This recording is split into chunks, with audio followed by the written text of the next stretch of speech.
Today is Friday, July 21st, and finishing up the rye here. It's a little bit overcast.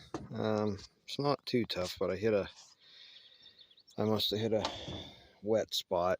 You can see the rye is down really bad here, but it plugged up the beater on the combine. And now we have to unplug it. There's enough straw here over the walkers that I'm not going to hurt them, or they're not going to hurt me. And standing on your head, raise the flap. I think this is the problem right here. The beater rotating the drum behind the cylinder, which smacks the heads and thumps the grain out of them. Got a big wrap of straw around it.